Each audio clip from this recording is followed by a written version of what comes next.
ರಾಷ್ಟ್ರ ಕೇಂದ್ರ ಸರ್ಕಾರಕ್ಕೆ ರಾಷ್ಟ್ರ ರಾಜ್ಯಪಾಲರನ್ನು ಕಳುಹಿಸಿ ರಾಷ್ಟ್ರ ರಾಜ್ಯಪಾಲರನ್ನು ಕಳುಹಿಸಿ ಬೇಕೇ ಬೇಕು ಕರ್ನಾಟಕ ರಕ್ಷಣಾ ವೇದಿಕೆಗೆ ಕನ್ನಡ ವಿರೋಧಿ ರಾಜ್ಯಪಾಲರಿಗೆ ಕನ್ನಡ ವಿರೋಧಿ ರಾಜ್ಯಪಾಲರಿಗೆ ಕರ್ನಾಟಕದ ವಿರೋಧಿ ರಾಜ್ಯಪಾಲರಿಗೆ ರಾಜ್ಯಪಾಲನನ್ನು ಕಳುಹಿಸಿ ಕರ್ನಾಟಕ ರಕ್ಷಣಾ ವೇದಿಕೆಗೆ ಬೇಕೇ ಬೇಕು ರಾಷ್ಟ್ರ ರಾಜ್ಯಪಾಲರಿಗೆ ರಾಷ್ಟ್ರ ಕೇಂದ್ರ ಸರ್ಕಾರಕ್ಕೆ ಎಲ್ಲಿವರೆಗೆ ಹೋರಾಟ ಯಾತಕ್ಕಾಗಿ ಹೋರಾಟ ಕನ್ನಡ ವಿರೋಧಿ ರಾಜ್ಯಪಾಲರಿಗೆ ರಾಷ್ಟ್ರ ಕೇಂದ್ರ ಸರ್ಕಾರಕ್ಕೆ ಹಿಂದಿ ಭಾಷೆ ಹೇರುತ್ತಿರುವ ಕೇಂದ್ರ ಸರ್ಕಾರಕ್ಕೆ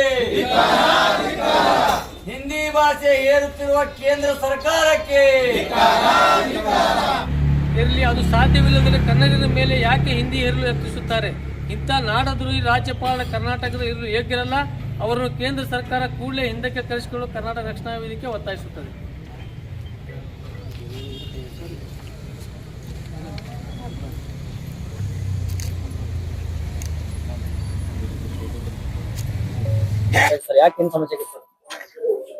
ಈಗಾಗಲೇ ತಮಗೆ ಎಲ್ಲರಿಗೂ ಕೆಲವರಿಗೆ ಗೊತ್ತಿದ್ದಾಗೆ ಕರ್ನಾಟಕ ಸರ್ಕಾರ ಮಾನ್ಯ ಮುಖ್ಯಮಂತ್ರಿಗಳಾದ ಮಾನ್ಯ ಸಿದ್ದರಾಮಯ್ಯನವರು ಮತ್ತು ಶಿಕ್ಷಣ ಮಂತ್ರಿಗಳಾದ ಮಧು ಬಂಗಾರಪ್ಪ ಅವರು ಈ ಮೊದಲು ಕರ್ನಾಟಕ ರಕ್ಷಣಾ ವೇದಿಕೆ ರಾಜ್ಯಾಧ್ಯಕ್ಷ ಟಿ.ಎನ್. ನಾರಾಯಣಗೌಡ ನೇತೃತ್ವದಲ್ಲಿ ಈ ಒಂದು ತೃತೀಯ ಭಾಷೆ ತೆಗೆದು ದ್ವಿ ಭಾಷೆಯನ್ನು ಜಾರಿಗೆ ತರಬೇಕಂತ ಅಳವಡಿಸ್ಕೊಳ್ಬೇಕಂತ ಹೇಳಿ ಶಿಕ್ಷಣ ಇಲಾಖೆಯಲ್ಲಿ ಅದೊಂದು ಜಾರಿಗೆ ತರಬೇಕಂತ ಹೇಳಿ ನಾವು ಹೋರಾಟ ಮಾಡಿದ್ರಿಂದ ಕರ್ನಾಟಕ ಸರ್ಕಾರ ನಮ್ಮ ಮನವಿಯನ್ನು ಪರಿಗಣಿಸಿ ಈ ರಾಜ್ಯದ ವಿದ್ಯಾರ್ಥಿಗಳಿಗೆ ಅನುಕೂಲ ಆಗ್ಲಿಕ್ಕೆ, ಯಾಕೆಂದ್ರೆ ಈಗ ಸಾಕಷ್ಟು ರಾಜ್ಯಗಳಲ್ಲಿ ದ್ವಿಭಾಷೆಯನ್ನು ಜಾರಿಗೆ ತಂದಿದ್ದಾರೆ. ಅದರ ಜೊತೆ ನಮ್ದು ಕೂಡ ಕರ್ನಾಟಕ ರಾಜ್ಯದಲ್ಲಿ ಕೂಡ ದ್ವಿಭಾಷೆ ಬರಬೇಕು. ಇದು ಹಿಂದಿ ಭಾಷೆ ಹೇರಿಕೆ ಮಾಡೋದ್ರಿಂದ ಎಲ್ಲ ಮಕ್ಕಳಿಗೆ ತೊಂದರೆ ಆಗ್ತಾ ಇದೆ. ಅದಕ್ಕಾಗಿ ಈ ಒಂದು ಫಲಿತಾಂಶಗಳಲ್ಲಿ ಮಕ್ಕಳ ಒಂದು ಪರೀಕ್ಷಾ ಫಲಿತಾಂಶದಲ್ಲಿ 100ಕ್ಕೆ 18% ಇವತ್ತು ಮಕ್ಕಳು ಫೇಲ್ ಆಗ್ತಾ ಇದ್ದಾರೆ. ಮುಂದೆ ಅವರ ಶಿಕ್ಷಣ ಮುಂದುವರಿಸಲಿಕ್ಕೆ ಆಗ್ತಾ ಇಲ್ಲ. ಹಂಗಾಗಿ ಈ ಒಂದು ಹಿಂದಿ ಭಾಷೆ ಇರೋದ್ರಿಂದ ಬಹಳಷ್ಟು ತೊಂದರೆ ಆಗ್ತಾ ಇತ್ತು. ಆದ್ರೆ ಒಂದೇನ ಹಿಂದಿ ಭಾಷೆಗೆ ನಾವು ವಿರೋಧ ಮಾಡಿಲ್ಲ. ಅದು ಹಿಂದಿ ಭಾಷೆ ಕರ್ನಾಟಕ ಸರ್ಕಾರವು ಕೂಡ ಕಡ್ಡಾಯವಾಗಿ ತೆಗೆದಿಲ್ಲ. ಅದ್ರ ಏನ್ ಮಾಡಿದ್ದಾರೆ ಅಂದ್ರೆ ಗ್ರೇಡ್ ಮಾರ್ಕ್ಸ್ ಇಟ್ಟಿದ್ದಾರೆ. ಈಗ ಮೊದಲ 100 ಮಾರ್ಕ್ಸ್ ಕಡ್ಡಾಯ ಇತ್ತು, ಅದು ತೆಗೆದಿನದ ಗ್ರೇಡ್ ಮಾರ್ಕ್ಸ್ ಇಟ್ಟಿದ್ದಾರೆ. ಅದ ವಿಷಯ ತೆಗ್ದಿಲ್ಲ. ಅದಕ್ಕಾಗಿ ಏನದ ನಮ್ದು ಈ ಒಂದು ಏನು ಕರ್ನಾಟಕ ಸರ್ಕಾರ ಈ ಒಂದು ನಿರ್ಧಾರ ತೆಗೆದುಕೊಂಡಿದ್ರಿಂದ ಕರ್ನಾಟಕ ರಕ್ಷಣಾ ವೇದಿಕೆ ಸರ್ಕಾರಕ್ಕೆ ಒಂದು ಕೃತಜ್ಞತೆ ಸಲ್ಲಿಸ್ತೇವೆ ಎಲ್ಲ ರಾಜ್ಯದ ವಿದ್ಯಾರ್ಥಿಗಳ ಪರವಾಗಿ. ಮತ್ತು ಅದರ ಜೊತೆಗೆ ಏನು ಈ ಒಂದು ಆದೇಶ ಹೊರಡಿಸಿದ ನಂತರ ನಮ್ಮ ರಾಜ್ಯದ ರಾಜ್ಯಪಾಲರು ಆ ಒಂದು ಹಿಂದಿ ಮಾಫಿಯಾದ ಜನರ ಮಾತು ಕೇಳಿ ಏನೋ ಒಂದು ಯಾರೋ ಒಬ್ಬರ ಮನವಿ ಕಟ್ಟಿದ್ರಿಂದ ಆ ಮನವಿ ಪರಿಗಣಿಸಿ ನಮ್ಮ ಸರ್ಕಾರದ ಮುಖ್ಯ ಕಾರ್ಯದರ್ಶಿಗಳಿಗೆ ಈ ಒಂದು ತೃತೀಯ ಭಾಷೆ ತಾವೇನ್ ತೆಗೆದು ದ್ವಿಭಾಷೆಯನ್ನು ಏನ್ ಜಾರಿಗೆ ತಂದಿದ್ರಿ ಅದನ್ನು ಮರುಪರಿಶೀಲನೆ ಮಾಡ್ಬೇಕಂತೇಳಿ ತಾವು ಅದರಲ್ಲಿ ಹಸ್ತಕ್ಷೇಪ ಮಾಡಿದ್ರಿಂದ ರಾಜ್ಯಪಾಲರ ಕೆಲಸ ಏನದ, ಇದು ಕೆಲಸ ಸರ್ಕಾರದ ನಿರ್ಧಾರಗಳಲ್ಲಿ ಹಸ್ತಕ್ಷೇಪ ಮಾಡುವ ಕೆಲಸ ಈ ಸಂವಿಧಾನ ಒಳಗೆ ಬಾಹಿರ ಕೆಲಸ ಇದು. ಅದಕ್ಕಾಗಿ ನಾವು ಇವತ್ತು ನಮ್ಮ ಕರ್ನಾಟಕ ರಾಜ್ಯದ ನಮ್ಮ ರಾಜ್ಯಾಧ್ಯಕ್ಷರಾದ ಸನ್ಮಾನ್ಯ ಶ್ರೀ ಟಿ.ಎನ್. ನಾರಾಯಣಗೌಡರ ಒಂದು ಕರೆಗೆ ಹೋಗ್ಕೊಟ್ಟು ಈ ರಾಜ್ಯಾದ್ಯಂತ ಎಲ್ಲ ಜಿಲ್ಲೆಗಳಲ್ಲಿ ಜಿಲ್ಲಾಧಿಕಾರಿಗಳ ಮುಖಾಂತರ ಕೇಂದ್ರ ಸರ್ಕಾರಕ್ಕೆ ರಾಷ್ಟ್ರಪತಿಗಳಿಗೆ ಈ ಒಂದು ಕನ್ನಡ ವಿರೋಧಿ ರಾಜ್ಯದ ವಿರೋಧಿ ರಾಜ್ಯಪಾಲ ಇಲ್ಲಿ ಇರ್ಲಿಕ್ಕೆ ಅವಶ್ಯಕತೆ ಇಲ್ಲ, ಅದಕ್ಕಾಗಿ ಇವರಿಗೆ ತಕ್ಷಣ ವಾಪಸ್ ಪಡ್ಕೋಬೇಕಂತ ಹೇಳಿ ನಾವು ಇವತ್ತು ಒತ್ತಾಯ ಮಾಡಿ ಮಾನ್ಯ ಜಿಲ್ಲಾಧಿಕಾರಿಗಳ ಮುಖಾಂತರ ಮನವಿ ಸಲ್ಲಿಸಿದ್ದಾಗಿದೆ. ನನ್ನದೊಂದು ಪ್ರಶ್ನೆ ಇದೆ. ಇವತ್ತು ಬಿಜಾಪುರದಲ್ಲಿ ಸಾಕಷ್ಟು ಬೇಕರಿಗಳು, ಧಾಬಾಗಳು, ಹೋಟೆಲ್ಗಳು ಇಲ್ಲೆಲ್ಲ ಯುಪಿ ಬಿಹಾರದಿಂದ ಬಂದು ಕೆಲಸ ಮಾಡಕತ್ತವ್ರು. ಅವ್ರಿಗೆ ಕನ್ನಡ ಬರೋದಿಲ್ಲ. ಅಲ್ಲಿ ಅವ್ರು ಮಾಲಕ್ ಕೇಳಿದ್ರೆ ನಮ್ಮ ಹುಡುಗರು ಹಿಂದಿನ ಮಾತಾಡೋರು ನೀವೇನ್ ಮಾಡೋರು ಅಂತಾರೆ. ಈಗ ನೀವೇನ್ ಹೇಳ್ತೀವಿ ಸರ್? ಇಲ್ಲ, ಅದು ತಪ್ಪದು. ನಾವು ಈಗಾಗಲೇ ಅದ್ರ ಬಗ್ಗೆ ಅಂತ ಯಾವುದೇ ನಾವು ಇನ್ನೂವರೆಗೆ ಸಾಕಷ್ಟು ನಮ್ಮ ಕರ್ನಾಟಕ ರಕ್ಷಣಾ ವೇದಿಕೆ ಎಲ್ಲೆಲ್ಲಿ ಗಮನಕ್ಕೆ ಬಂದಿದೆ ಅಂತವೆಲ್ಲ ನಾವು ಅದಕ್ಕೆ ಏನದ ಸರೋಜಿನಿ ಮಹಿಷಿ ವರದಿ ಜಾರಿಗೆ ಮಾಡ್ಬೇಕಂತೇಳಿ ಯಾಕೆ ಹೇಳಕತ್ತೀವಿ ನಮ್ಮ ಕರ್ನಾಟಕ ರಕ್ಷಣಾ ವೇದಿಕೆದು ಸತತವಾಗಿ ನಮ್ಮ ರಾಜ್ಯಾಧ್ಯಕ್ಷರು ಆ ಸರ್ವಜನ ಖಾಸಗಿ ವಲಯದಲ್ಲಿ ಆಗ್ಲಿ ಸರ್ಕಾರಿ ವಲಯದಲ್ಲಿ ಪ್ರತಿಶತ 80% ಎಲ್ಲರಿಗೂ ಉದ್ಯೋಗ ಏನದ ನಮ್ಮ ಕನ್ನಡಿಗರೇ ಸಿಗ್ಬೇಕಂತೇಳಿ ಈಗಾಗಲೇ ನಾವು ಒತ್ತಾಯ ಮಾಡ್ತಾ ಇದ್ವಿ. ಅದ್ರಲ್ಲಿ ಇದು ಬರ್ತದ. ಅದಕ್ಕಾಗಿ ಇಂಥವ್ ಏನಾರ ಗಮನಕ್ಕೆ ಬಂದ್ರು ಕೂಡ ನಾವು ರಕ್ಷಣಾ ವೇದಿಕೆ ಹೋಗಿ ಅವರಿಗೆ ನಮ್ಮ ಕನ್ನಡಿಗರಿಗೆ ಅಲ್ಲಿ ಉದ್ಯೋಗ ಕೊಡ್ಬೇಕು. ಅವ್ರು ಬರ್ಲಿಲ್ಲ ಅಂದ್ರೆ ಅವ್ರು ಕನ್ನಡ ಇಲ್ಲಿ ಕಲಿಬೇಕಾಗ್ತದೆ. ಯಾಕಂದ್ರೆ ಇಲ್ಲಿ ನೀರ, ಇಲ್ಲಿ ಎಲ್ಲ ಗಾಳಿ, ಇಲ್ಲಿ ಅನ್ನ ತಿಂದು ಇಲ್ಲಿ ಅವರಿಗೆ ನಮ್ಮ ಭಾಷೆ ವಿರುದ್ಧ ಮಾಡಿದ್ರೆ ಅದಕ್ಕೆ ನಾವು ಯಾವ ಕಾಲಕ್ಕೂ ಅದಕ್ಕೆ ನಾವು ಒಪ್ಕೊಳ್ಳೋದಿಲ್ಲ. ಅದಕ್ಕಾಗಿ ಅಂತ ಅಪರಿಸ್ಥಿತಿ ಸಹಿತ ನಾವು ಕಾರ್ಮಿಕ ಇಲಾಖೆಗಳಿಗೆ, ಸರ್ಕಾರಕ್ಕೆ, ಆ ಇಲಾಖೆ ಅಧಿಕಾರಿಗಳಿಗೆ ಗಮನಕ್ಕೆ ತಂದು ಅಂತ ಯಾವೇ ಲೇಬರ್ಗಳು ಅಥವಾ ಕಾರ್ಮಿಕರು ಇದ್ರು ಸಹಿತ ಅವ್ರಿಗೆ ಕನ್ನಡ ಕಲಿಸುವಂತ ಕೆಲಸನೂ ಮಾಡ್ಬೇಕು. ಯಾಕಂದ್ರೆ ಈಗಾಗಲೇ ಕನ್ನಡ ಕಲಿಸ್ಲಿಕ್ಕೆ ಎಲ್ಲ ರೀತಿಯಿಂದ ವ್ಯವಸ್ಥೆ ಸರ್ಕಾರ ಮಾಡ್ತಾ ಇದೆ. ಅವ್ರು ಕಲ್ಕೋಬೇಕಷ್ಟೇ. ಅದಕ್ಕೆ ಕಲ್ತಿಲ್ಲ ಅಂದ್ರ ಅದಕ್ಕೆ ನಾವು ಕಾರ್ಮಿಕ ಇಲಾಖೆಯವ್ರಿಗೆ ಹೇಳಿ, ಸರ್ಕಾರಕ್ಕೆ ಅಧಿಕಾರಿಗಳಿಗೆ ಹೇಳಿ ಅವ್ರಿಗೆ ಒಂದು ಕ್ರಮ ತೆಗೆದುಕೊಳ್ಳುವಂತ ಕೆಲಸ ಮಾಡ್ಬೇಕಂತೇಳಿ ಅವರಿಗೂ ಕೂಡ ನಾವು ಅದು ಮನವರಿಕೆ ಮಾಡ್ತೇವೆ. ಸರ್, ಈಗ ಬ್ಯಾಂಕ್ಗಳಲ್ಲಿ ಆಂಗ್ಲ ಕಡೆ ವಾಲುತ್ತಿದ್ದಾರೆ. ಸರ್ಕಾರಿ ಶಾಲೆಗಳು, ಕನ್ನಡ ಮೀಡಿಯಂ ಶಾಲೆಗಳು ಮುಚ್ಚಿ ಹೋಗ್ತಿದೆ, ಆಂಗ್ಲ ಕಡೆ ವಾಲುತ್ತಿದ್ದಾರೆ. ಏನ್ ಹೇಳ್ತೀವಿ ಸರ್?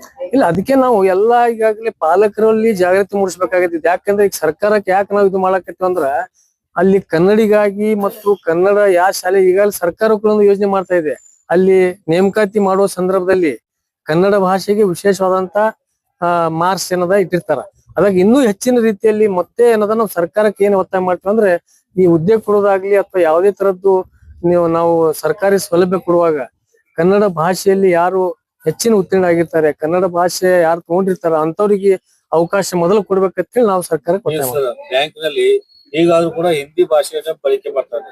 ಹಳ್ಳಿನ ಬಂದಂತ ರೈತರಿಗಾಗ್ಲಿ ಇಲ್ಲ, ನಾವು ಈಗ ನಮ್ಮ ಬಿಜಾಪುರದಾಗ್ಲಿ ಸಾಕಷ್ಟು ಕಡೆ ನಾವು ಮೊದಲೇ ನಾವು ಏನ್ ಸ್ಲಿಪ್ ಇದ್ದು ಎಲ್ಲ ಬರೆಯುದು ಇಂಗ್ಲಿಷ್ ಮತ್ತು ಹಿಂದಿ ಒಳಗಿರ್ತಿದ್ವು. ನಮ್ಮ ಕರ್ನಾಟಕ ರಕ್ಷಣಾ ವೇದಿಕೆ ಹೋರಾಟದಿಂದ ಇವತ್ತು ಎಲ್ಲ ಕಡೆ ಕನ್ನಡ ಕಡ್ಡಾಯವಾಗಿ ಪ್ರತಿಯೊಂದು ಬ್ಯಾಂಕ್ದಲ್ಲಿ ಸ್ಲಿಪ್ ಆಗ್ಲಿ ಬರೆಯೋದಾಗ್ಲಿ ಅಲ್ಲಿ ಕಡ್ಡಾಯ ಇಟ್ಟೇವು. ಮತ್ತೆ ಯಾರಾದ್ರೂ ಮತ್ತೆ ಈಗಾಗಲೇ ನಾವು ಸ್ಟೇಟ್ ಬ್ಯಾಂಕ್ ಆಗ್ಲಿ ರಾಷ್ಟ್ರೀಕೃತ ಬ್ಯಾಂಕ್ಗಳಲ್ಲಿ ಎಲ್ಲಾ ಕಡೆ ಏನ್ ಮಾಡ್ಲಾಕತ್ತೀವಿ ಅಂದ್ರ ನಾವು ಹಿಂದಿ ಅವರು ಮೊದಲ ಹಿಂದಿ ದಿವಸ ಆಚರಿಸಿದ್ರು, ಹಿಂದಿ ಭಾಷೆ ಎಲ್ಲ ಕಡೆ ನಾವು ಪ್ರತಿಭಟನೆ ಮಾಡಿ ಆ ಬ್ಯಾಂಕ್ಗಳು ಹೋಗಿ ಅಲ್ಲಿ ಎಲ್ಲ ಬಂದ್ ಮಾಡಿಸಿವಿ. ಎಲ್ಲ ಮೊದಲು ಹಿಂದಿ ದಿವಸ ನಡೀತಿತ್ತು. 14 ಸೆಪ್ಟೆಂಬರ್ ಎಲ್ಲ ಅವ್ರು ಆಚರಿಸಿದ್ರು, ಅದನ್ನು ಕೂಡ ಬಂದ್ ಮಾಡಿಸಿವ.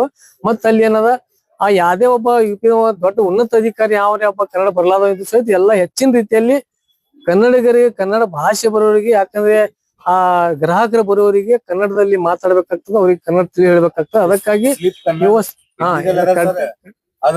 ಮಾತಾಡೋರಿಗೆ ನಾವು ಅದಕ್ಕೆ ಎಲ್ಲಿಯಾದ್ರೂ ಅಂತವ್ರು ನಮ್ ಗಮನಕ್ಕೆ ಬಂದ್ರ ಈಗಾಗ ನಾವು ಸಾಕಷ್ಟು ಕಡೆ ಬದಲಾವಣೆ ಮಾಡ್ಸೇವು. ಮತ್ತು ಒಂದು ಟ್ರಾನ್ಸ್ಲೇಟರ್ ಕನ್ನಡದಲ್ಲಿ ಪ್ರತ್ಯೇಕವಾದಂತ ಒಂದು ಹುದ್ದೆ ಕೂಡ ಅಲ್ಲಿ ಒಬ್ಬರು ಸಿಬ್ಬಂದಿ ಮಾಡ್ಕೊಂಡಾರ. ಅದು ಅನಿವಾರ್ಯ ಇದ್ದಲ್ಲಿ ಅದು ನಾವೇನ್ ಮಾಡೇವಿ, ಹೆಚ್ಚು ಗ್ರಾಹಕರ ಸಂಪರ್ಕ ಹೆಚ್ಚು ನಮ್ ಕನ್ನಡಿಗರಿರೋದ್ರಿಂದ ಅಲ್ಲಿ ಎಲ್ಲರೂ ಕನ್ನಡಿಗರಿಗೆ ಅಲ್ಲಿ ನೀವು ನೇಮಕ ಮಾಡ್ಬೇಕು. ರಾಷ್ಟ್ರೀಕೃತ ಬ್ಯಾಂಕ್ಗಳಿಗೆ ಕೂಡ ಕನ್ನಡಿಗರಿಗೆ ಮಾಡಿದ್ವಿ. ಅದು ಎಲ್ಲಾ ಕಡೆನೂ ಅಂತಾವು ಈಗಾಗಲೇ ಮೆಟ್ರೋಗಳಾಗ್ಲಿ ಎಲ್ಲ ಕಡೆ ನಾವ್ ಎಲ್ಲೆಲ್ಲಿ ಹಿಂದಿ ಇತ್ತು, ಬೇರೆ ಇಂಗ್ಲಿಷ್ ಇತ್ತು, ಎಲ್ಲ ಕಡೆ ಕನ್ನಡ ಕಡ್ಡಾಯ. ಮೆಟ್ರೋದಲ್ಲಿ ಕೂಡ ಇನ್ನೂವರೆಗೆ ಆಗಿದ್ದಿಲ್ಲ ನಡುವೊಮ್ಮೆ. ನಮ್ಮ ಕರ್ನಾಟಕ ರಕ್ಷಣಾ ವೇದಿಕೆ ನಾರಾಯಣಗೌಡರ ಹೋರಾಟದಿಂದ ಮಾತ್ರ ಇವತ್ತೆಲ್ಲ ಮೆಟ್ರೋದಲ್ಲಿ ಕೂಡ ಇವತ್ತು ಕನ್ನಡ ಕಡ್ಡಾಯ ಮಾಡಿದ್ದಾಗಿದೆ. ಎಲ್ಲ ಟಿಕೆಟ್ ಮೇಲೆ ಆಗ್ಲಿ ಅಥವಾ ಎಲ್ಲ ರೀತಿ.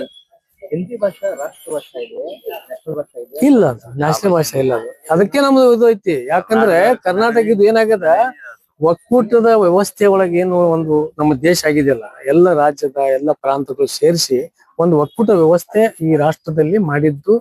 ಈ ಒಕ್ಕೂಟ ವ್ಯವಸ್ಥೆಯಲ್ಲಿ ಈ ರೀತಿ ಯಾವುದೇ ಭಾಷೆಗೆ ಇದು ರಾಷ್ಟ್ರ ಭಾಷೆ ಕೊಟ್ಟಿಲ್ಲ. ಇವ್ರೇನದ ನಮ್ಮ ಏನು ಉತ್ತರ ಭಾರತೀಯರು ಏನದಾರಲ್ಲ ಕೆಲವೊಬ್ರು ರಾಜಕಾರಣಿಗಳು, ಇದು ಯಾವುದೇ ಆ ಪಕ್ಷ ಈ ಪಕ್ಷ ನಾ ಹೇಳೋದಲ್ಲ, ಎಲ್ಲ ಪಕ್ಷದ ಉತ್ತರ ಭಾರತೀಯ ಏನು ರಾಜಕಾರಣಿಗಳು ಆ ಸರ್ಕಾರ ಬಂದಾಗ ಅದು ಒಂದು ಹಿಂದಿ ಹೇರಿಕೆ, ಒಂದು ಒತ್ತಾಯ ಮೇಲೆ ಹೇರಿಕೆ ಮಾಡಿ ಇಡೀ ನಮ್ಮ ದೇಶದೊಳಗೆ ಅವರು ಅಳಿಸುವಂತ ಕೆಲಸ ಮಾಡ್ಲಕತ್ತಾರ. ಅದಕ್ಕಾಗಿ ನಾವು ಅದಕ್ಕೆ ವಿರೋಧ ಮಾಡಿ ಇವತ್ತು ಈಗ ಮಹಾರಾಷ್ಟ್ರದ ಇಲ್ಲಿ ನಾವು ನಮ್ಮ ರಾಜ್ಯಪಾಲರಿಗೆ ನಮ್ದು ಅದೇ ಒಂದು ಪ್ರಶ್ನೆ ಏನಿದೆ ಅಂದ್ರ, ನಿಮ್ಮ ಮಹಾರಾಷ್ಟ್ರದಲ್ಲಿ ಬಿಜೆಪಿ ಸರ್ಕಾರ ಅಲ್ಲಿ ದ್ವಿಭಾಷೆ ಮಾಡಿದ್ದಾರೆ. ಮಧ್ಯಪ್ರದೇಶದಲ್ಲಿ ಅವರೇ ರಾಜ್ಯಪಾಲ, ನಮ್ಮ ಈಗ ಗೆಹ್ಲೋಟ್ ರಾಜ್ಯಪಾಲರ ಅವ್ರ ರಾಜ್ಯದವರೇ ಅವರು ಅಲ್ಲೇ ಏನದ ದ್ವಿಭಾಷೆ ಜಾರಿಯಲ್ಲಿ ಇದೆ. ಅದು ಅಲ್ಲೇ ಹಿಂದಿ ಕಡ್ಡಾಯ ಇಲ್ಲ. ಇಂತ ಇದ್ದಾಗ ನಮ್ಮ ರಾಜ್ಯದಲ್ಲಿ ಯಾಕೆ ಏರಿಕೆ ನೀವು ಮಾಡಾಕತ್ತಿರ್ತೀವಿ, ನಮ್ದು ಈ ರೀತಿ ಒಂದು ಪ್ರತಿಭಟನೆ. ಮಾತಿನ ಅರ್ಥ ಆಯ್ತು, ರಾಜ್ಯಪಾಲರು ಒಟ್ಟಿನಲ್ಲಿ ಕೇಂದ್ರ ಸರ್ಕಾರದ ಏಜೆಂಟ್ ಆಗಿ ವರ್ತಿಸ್ತಾರೆ. ಇದು ಮುಂದೆ ಕಾಣಿಸ್ಲಾಗ್ತದ. ಪ್ರತಿಯೊಂದ್ರಲ್ಲಿ ಏನದ ಬಂದು ಮುಗಿಸೋದು, ಪ್ರತಿಯೊಂದ್ ಬಲ್ಲಿ ಒಂದದ ಅದು ಅವ್ರದ್ದು ಸಂವಿಧಾನಬದ್ಧವಾದಂತ ಒಂದು ಹುದ್ದೆ. ಅದು ಅವ್ರಿಗೆ ಯಾವುದೇ ಪಕ್ಷಪಾತ ಇರುದಿಲ್ಲ. ಅದು ಏನು ಸರ್ಕಾರ ಏನು ಜನಪ್ರತಿನಿಧಿ ಜನ ಆರಿಸಿ ಕಳಿಸುವಂತ ಸರ್ಕಾರ ಪ್ರಜಾಪ್ರಭುತ್ವದಲ್ಲಿ ಏನು ವ್ಯವಸ್ಥೆ ಇದೆ ಆ ವ್ಯವಸ್ಥೆ ಪ್ರಕಾರ ಅವ್ರು ನಿರ್ಣಯ ತಗೊಂಡಿರ್ತಾರ ಅಲ್ಲಿ ಸರ್ಕಾರ. ಆ ನಿರ್ಣಯಕ್ಕೆ ಅವರು ಬದ್ಧರಾಗಿ ಅವ್ರು ಉಳಿಬೇಕಷ್ಟೇ. ಅವ್ರು ತಮ್ಮ ರಾಜ್ಯಪಾಲ ಹುದ್ದೆಯಲ್ಲಿ ಇತಿಮಿತಿಯಲ್ಲಿ ತಾವು ಕೆಲಸ ಮಾಡ್ಬೇಕು ಹೊರತಾಗಿ ರಾಜಕಾರಣಿಗಳೇ ಆಗಿ ಒಂದು ಪಕ್ಷದ ಏಜೆಂಟ್ರಾಗಿ ಕೆಲಸ ಮಾಡಬಾರ್ದು. ಸರ್ ಆರ್ಟಿಕಲ್ 343 ನಲ್ಲಿ ಹಿಂದಿ ನಮ್ಮ ಅಫಿಷಿಯಲ್ ಲ್ಯಾಂಗ್ವೇಜ್ ಅಂತ ಹೇಳಿ ಡಿಕ್ಲೇರ್ ಆಗಿದೆ. ಇಲ್ಲ ಆಗಿಲ್ಲ. ಸರ್ ಇನ್ನೊಂದು ನೀವು ಹೇಳ್ತೀರಾ ಎಲ್ಲಿ ಹಿಂದಿ ರಾಷ್ಟ್ರ ಭಾಷೆ ಇಲ್ಲೇ ಇಲ್ಲ ಅದು. ಅಲ್ಲ ಮತ್ತೆ ರಾಷ್ಟ್ರಗೀತೆ ಅದಲ್ಲ ಸರ್, ಜನ ಜನಮನ ಅದು ಹಿಂದಿ ಅಲ್ಲಲ್ಲ, ಅದು ಹಿಂದಿ ಒಳಗ ತಲ್ಲದು. ಅದ್ರಾಗ ಎಲ್ಲಾ ಭಾಷೆ ಸೇರ್ಯಾವ. ಅದ್ರಾಗ ಹಿಂದಿ ಭಾಷೆ ಒಂದೇ ಇಲ್ಲ ಅದ್ರಾಗ, ಗುಜರಾತ್ ಎಲ್ಲಾ ಸೇರ್ಯಾವ ಅದ್ರಾಗ. ಈಗ ನಮಗೆ ಹಿಂದಿ ಒಳಗಂದ್ರ ಅದು ಇದು ರಾಷ್ಟ್ರಗೀತಕ್ಕೆ ಬಹಳಷ್ಟು ಜನರಿಗೆ ರಾಷ್ಟ್ರಗೀತದ್ದು ಅರ್ಥನೇ ಗೊತ್ತಿಲ್ಲ. ಸೋಮು ಎಲ್ಲಾರು 15 ಸೋಮು ಹೇಳುದೇ ಒಳ್ಳೆ ಅದಕ್ಕೆ ಏನಾಗ ಅದಕ್ಕೇನದ ನಮ್ದು ಒಕ್ಕೂಟ ರಾಷ್ಟ್ರದೊಳಗ ಎಲ್ಲಾ ಭಾಷೆ ಈಗಾಗಲೇ ಇದು ಒಂದು. ಈಗ ನಮ್ಮ ಇನ್ನೊಂದ್ ಹೇಳ್ಬೇಕಂದ್ರ ಶೀಘ್ರದಲ್ಲಿ ಕರ್ನಾಟಕ ಭವನದಲ್ಲಿ ಈ ಏನು ದಕ್ಷಿಣ ಭಾರತದ ಎಲ್ಲ ರಾಜ್ಯಗಳ ಮುಖಂಡರುಗಳು ಒಂದು ಸೇರಿ ಇದೇ ತಿಂಗಳ ನಮ್ಮ ರಾಜ್ಯಾಧ್ಯಕ್ಷ ಟಿ ಎ ನಾರಾಯಣಗೌಡರ ನೇತೃತ್ವದಲ್ಲಿ ಇದೇ ಒಂದು ಭಾಷೆಗಾಗಿ ನಮ್ಮ ಈ ಹಿಂದಿ ಭಾಷೆ ಈ ರೀತಿ ಹೇರಿಕೆ ಮಾಡಬಾರ್ದು ನಮ್ಮ ಎಲ್ಲ ರಾಜ್ಯಗಳ ಅಂತ ಹೇಳಿ ಎಲ್ಲ ರಾಜ್ಯದ ಮುಖಂಡರುಗಳು ಆಯಾ ಪ್ರಾದೇಶಿಕ ಎಲ್ಲ ಭಾಷೆಗಳ ಏನು ಒಂದು ವ್ಯವಸ್ಥೆ ಐತೆ ಅವರಿಗೆ ಮಾನ್ಯತೆ ಕೊಟ್ಟು ಇಂಥ ತಮ್ಮ ಹೇರಿಕೆ ಮಾಡೋದಾಗ್ಲಿ ಎಲ್ಲ ಒತ್ತಾಯ ಪೂರ್ವಕವಾಗಿ ಸರ್ಕಾರದ ಒಂದು ದುರುಪಯೋಗ ಪಡ್ಕೊಂಡು ಈ ಒಂದು ಭಾಷೆ ತಂದು ಇಲ್ಲಿ ಸೇರಿ ನಮ್ಮ ವಿದ್ಯಾರ್ಥಿಗಳಿಗೆ ನಮ್ಮ ಜನರಿಗೆ ಅನ್ಯಾಯ ಮಾಡಿಕೊಡ್ಬಾರ್ದು ಅಂತ ಹೇಳಿ ಶೀಘ್ರದಲ್ಲಿ ಕರ್ನಾಟಕ ಭವನದಲ್ಲಿ ದಕ್ಷಿಣ ಕರ್ನಾಟಕದ ಎಲ್ಲ ಬರುವಂತ ಎಲ್ಲ ರಾಜ್ಯಗಳ ಮುಖಂಡರು ಸೇರಿ ಒಂದು ದೊಡ್ಡ ಸಭೆ ಮಾಡಿ ಕೇಂದ್ರ ಸರ್ಕಾರಕ್ಕೆ ಒತ್ತಾಯ ಮಾಡುವಂತ ಕೆಲಸ ಈಗ ನಮ್ಮ ನಾರಾಯಣಗೌಡರ ನೇತೃತ್ವದಲ್ಲಿ ಮಾಡೋರಿದ್ದಾರೆ. ಈಗ ಎಲ್ಲಾರು ಕೇಳ್ತೀವಿ ಭೂ ಮಾಫಿಯಾ ಕೇಳ್ತೀವಿ, ಲ್ಯಾಂಡ್ ಮಾಫಿಯಾ ಕೇಳ್ತೀವಿ, ಲ್ಯಾಂಡ್ ಮಾಫಿಯಾ ಕೇಳ್ತೀವಿ. ಈಗ ಹಿಂದಿ ಮಾಫಿಯಾ ಅಸಹ್ಯವಾದ ಮಾಫಿಯಾ ಅಂದ್ರ ಅದು ಆ ರೀತಿ ಅವ್ರು ತಂದು, ಯಾಕಂದ್ರೆ ಯಾವುದೇ ಒಂದು ಕಾನೂನು ಚೌಕಟ್ಟಿನಲ್ಲಿ ಇರ್ಲಾದಂತ ಕೆಲಸ ಏನಿರ್ತಾವಲ್ಲ, ಕಾನೂನು ಒಳಗ ಸಂವಿಧಾನಬದ್ಧವಾಗಿ ಏನ್ ಕೆಲವೊಂದು ಕೆಲಸ ಇರೋದಿಲ್ಲ ಅವೆಲ್ಲ ಮಾತಾಡಕ್ ಬಂದ್ಬಿಡ್ತಾವ. ಒತ್ತಾಯ ಪರವಾಗಿ ಇರುದು ಏನು ಭಾಷೆ ಮತ್ತ ಅವ್ರು ಆ ರೀತಿ ಭಾಷೆಯನ್ನು ತಂದ್ ಮಾಫಿಯಾ ಮೂಲಕ ಅವ್ರು ಎಲ್ಲಾರು ತಂದು ಯಾವುದೇ ವಿಷಯ ಇರ್ಲಿ, ಅವ್ರ ಭಾಷೆ ಇರ್ಲಿ ಅಥವಾ ಇನ್ನಿತರ ಏನೇ ವಿಷಯ ಇದ್ರು ಸಹಿತ ಯಾವ ಕಾನೂನುಬದ್ಧವಾಗಿ ಸಂವಿಧಾನಬದ್ಧವಾಗಿ ಯಾವ ಕಾರ್ಯ ನಡೆದಿಲ್ಲ ಅದು ಮಾಫಿಯಾ ಒಳಗೆ ಬಂದ್ಬಿಡ್ತಾವಲ್ಲ.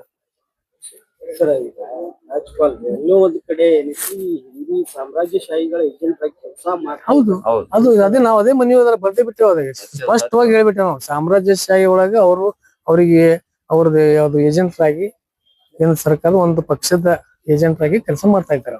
ಅದಕ್ಕೆ ಅಂತವ್ರು ಆ ಸಂವಿಧಾನಬದ್ಧವಾಗಿ ಹುದ್ದೆಯೊಳಗ ಅವರು ಮುಂದುವರಿಲಿಕ್ಕೆ ಅವರಿಗೆ ನೈತಿಕತೆ ಇಲ್ಲ.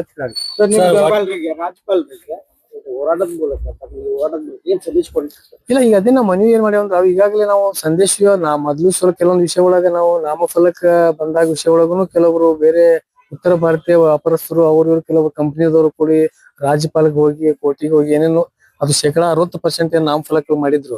ಅದ್ರ ವಿರುದ್ಧ ಮಾಡಿದಾಗೂ ನಾವು ಇದು ಹೋರಾಟ ಮಾಡಿ ರಾಜ್ಯಪಾಲಗಳು ನಿನ್ನೆ ತಾನೇ ನಮ್ಮ ರಾಜ್ಯ ಅಧ್ಯಕ್ಷರ ನೇತೃತ್ವದಲ್ಲಿ ರಾಜಭವನ ಮುತ್ತಿಗೆ ಹಾಕುವಂತ ಕೆಲಸನೂ ನಿನ್ನೆ ಮಾಡಿದ್ದಾರೆ.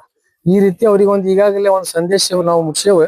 ಆ ಮತ್ತೊಮ್ಮೆ ನಾವು ಎಲ್ಲಾ ಕಡೆ ರಾಜ್ಯಾದ್ಯಂತ ಎಲ್ಲಾ ಕಡೆಯಿಂದ ಕೂಡ ನಮ್ಮ ರಕ್ಷಣಾ ವೇದಿಕೆಯಿಂದ ಕರೆವೆಯಿಂದ ಇವತ್ತು ಮಾನ್ಯ ರಾಜ್ಯಪಾಲ ಇನ್ನೊಮ್ಮೆ ಮತ್ತೊಮ್ಮೆ ವಿನಂತಿ ಕೂಡ ಮಾಡ್ತೇವೆ. ಯಾಕಂದ್ರೆ ಅವರು ಒಂದು ಪಕ್ಷದ ಏಜೆಂಟ್ ಆಗಿ ಕೆಲಸ ಮಾಡೋದು ಬೇಡ, ಸಂವಿಧಾನಬದ್ಧವಾದಂತ ಹುದ್ದೆಯಲ್ಲಿ ಇತಿಮಿತಿಯಲ್ಲಿ ಕೆಲಸ ಮಾಡ್ಬೇಕಂತ ನಾವು ಅದು ಮನವಿ ಮಾಡೋದು. ನೀವು ಅಂದ್ರಿ ಕನ್ನಡ ಮಾತಾಡ್ಲಾರ್ದವ್ರು ನಿಮ್ ಗಮನಕ್ಕೆ ಬಂದ್ರೆ ಅವ್ರ ಮೇಲೆ ನೀವು ಆಕ್ಷನ್ ತೊಗೊಳ್ದೇನ್ರಿ ಇದು ಮಾಡ್ತೀನಿ ಅಂತ ಹೇಳಿದ್ರು. ಈಗ ದೊಡ್ಡ ದೊಡ್ಡ ಹೋಟೆಲ್ಸ್ ನಲ್ಲಿ ಎಲ್ಲರೂ ಹೊರಗಿನ ಬಂದಾರೆ, ಅವ್ರಿಗೆ ಕನ್ನಡನೇ ಬರಲ್ಲ. ನೀವು ಯಾವ್ದ್ರ ದೊಡ್ಡ ಹೋಟೆಲ್ಸ್ ಹೋಗಿ ನೋಡಿ ಬರಲ್ಲ, ಅವ್ರ ಮೇಲೆ ನಿಮ್ ಏನ್ರಿ? ಈಗ ನಾವು ಅದೇ ಹೇಳಾಕತ್ತೀವಲ್ಲ, ಈಗ ನಾವ್ ಏನ್ ಮಾಡ್ತೇವೋ ಅಲ್ಲಿ ಎಲ್ಲಾ ಕಡೆ ಹೋಗಿ ಅದೇ ನಾವು ಕನ್ನಡ ಬರೋರಿಗೆ ಮತ್ತೆ ಈ ನಾಡಿನ ಜನರಿಗೆ ಒಂದು ಇದು ಕೊಡ್ಬೇಕು, ಹುದ್ದೆ ಕೊಡುವಂತ ಕೆಲಸ ಮಾಡ್ಲಾಕ ಹೇಳ್ತೇವೆ. ಅದನ್ನ ಏನದ ನಾವು ಕಾರ್ಮಿಕ ಇಲಾಖೆದವರಾಗ್ಲಿ ಸರ್ಕಾರಕ್ಕೆ ಜಿಲ್ಲಾಧಿಕಾರಿ ಗಮನಕ್ಕೆ ತರ್ತೇವೆ. ಅದು ನೀವು ಯಾರ್ಯಾರು ಇಲ್ಲಿ ಉದ್ಯೋಗ ಮಾಡೋರು ಏನು ಬೇರೆ ರಾಜ್ಯದ ಮಂದಿ ಏನ್ ಮಾಡತ್ತಾರ, ನಮ್ಮ ಭಾಷೆ ಬರ್ತಾ ಇಲ್ಲ, ಅದು ಭಾಷೆಗೆ ಕಲಿಸ್ಬೇಕು. ಅವರು ಆ ಯಾರು ಮಾಲಕರನ್ನ ತಗೊಂಡಿರ್ತಾರಲ್ಲ ಅವ್ರೇನದ ಆ ಭಾಷೆ ಕಲಿಸುವಂತ ವ್ಯವಸ್ಥೆ ಮಾಡ್ಬೇಕು ಅವ್ರಿಗೆ. ಇಲ್ಲದ್ರದ ಕನ್ನಡ ಬರೋರಿಗೆ ಏನದ ಅವ್ರು ಫಸ್ಟ್ ಕೊಡ್ಬೇಕು ಅವ್ರಿಗೆ. ಸರ್, ಒಟ್ಟಿನಲ್ಲಿ ಕರ್ನಾಟಕದಲ್ಲಿ ಹಿಂದಿ ಬಳಕೆ ಆಗ್ಬೇಕು ಅಥವಾ ಬೇಡ? ಹಿಂದಿ ಬಳಕೆ ಆಗೋದ್ ಪ್ರಶ್ನೆ ಬರುದಿಲ್ಲ. ನಮ್ ಕನ್ನಡ ನಾವು ಹಿಂದಿ ಯಾವುದೇ ಒಂದು ಭಾಷೆಗಾಗ್ಲಿ ಯಾವುದೇ ಒಂದು ಜಾತಿಗೆ ಧರ್ಮಕ್ಕೆ ಒಂದು ಯಾವ್ದು ಭಾಷೆಗೆ ನಮ್ಮ ಕರ್ನಾಟಕ ರಕ್ಷಣಾ ವಿರೋಧ ಮಾಡಿಸ್ತಾ ಇವತ್ತು ಏನು ನಮ್ದೇನದ ಕರ್ನಾಟಕ ರಾಜ್ಯದಲ್ಲಿ ಕನ್ನಡಿಗರನ್ನೇ ಸಾರ್ವಭೌಮ ಇಲ್ಲಿ ಏನು. ಮತ್ತೆ ಇಲ್ಲಿ ಭಾಷೆ ಕನ್ನಡ ಇದಕ್ಕೆ ಹೆಚ್ಚು ಮೊದಲನೇ ಪ್ರಾತಿನಿಧ್ಯ ಸಿಗಬೇಕು. ಅದು ಬಿಟ್ಟು ನೀವೆಲ್ಲ ಹಿಂದಿ ಬಂದು ಇಲ್ಲಿ ನಾವು ಹೇರಿಕೆ ಮಾಡ್ತೀವಿ ಅಂದ್ರೆ ತಪ್ಪಾಗ್ತದೆ.